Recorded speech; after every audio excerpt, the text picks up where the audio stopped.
کو اللہ رب العزت نے عزت دی، دولت دی، شہرت دی، عہدہ دیا، تو وہ اپنی دولت کو، اپنی طاقت کو غلط استعمال کرتا ہے، اور وہ سمجھتا ہے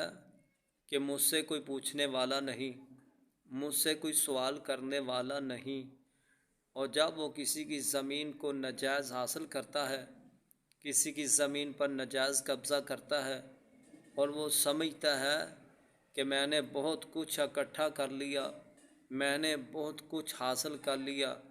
حالانکہ اس نے کچھ بھی حاصل نہیں کیا، سوائے اس چیز کے اور کچھ حاصل نہیں کیا۔ حضرت سعید بن زید رضی اللہ تعالیٰ عنہ اس حدیث کے راوی ہے، فرماتے ہیں سمعت رسول اللہ صلی اللہ علیہ وسلم یقول، میں نے حضور صلی اللہ علیہ وسلم کو یہ فرماتے ہوئے سنا، من آخذ شبرا من الارض ظلما، جس بندے نے 1 فٹ کے برابر، 1 بالشت کے برابر جس نے کسی کی زمین کو حاصل کیا، ظلم کرتے ہوئے ناجائز قبضہ کیا، نبی علیہ السلام نے فرمایا فَأَنَّهُ يُطَوَّقُهُ يَوْمَ الْقِيَامَةِ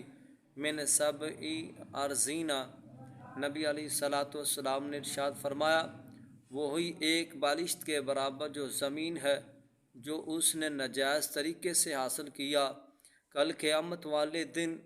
روز محشر میں وہی ٹکڑا،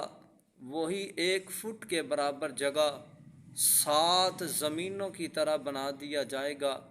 7 زمینیں ساتھ ملا کے اس کے گلے میں توق بنا کے ڈال دیا جائے گا۔ میرے بھائی، جس کی خاطر اس نے غریبوں پر ظلم کیا،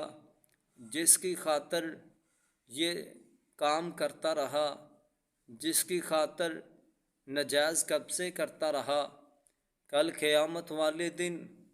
وہی اس کے دشمن بن جائیں گے، وہی اس کے ویری بن جائیں گے۔ کل قیامت والے دن کوئی کسی کے کام نہیں آئے گا، اس کا بیٹا سامنے دیکھ رہا ہوگا، کچھ نہیں کر پائے گا، اس کی ماں سامنے دیکھ رہی ہوگی، کچھ نہیں کر پائے گی، اس کے دوست احباب اس کا حال اپنی آنکھوں سے دیکھ رہے ہوں گے، لیکن وہ کچھ نہیں کر پائیں گے۔ میرے بھائی، وہ وقت آنے سے پہلے پہلے ہم اپنے کو تبدیل کر لے، ہمارے اندر چینجنگ آنی چاہیے۔ اگر کسی کی زمین کو ناجائز طریقے سے حاصل کیا، آج وقت ہے، آج مہلت موجود ہے،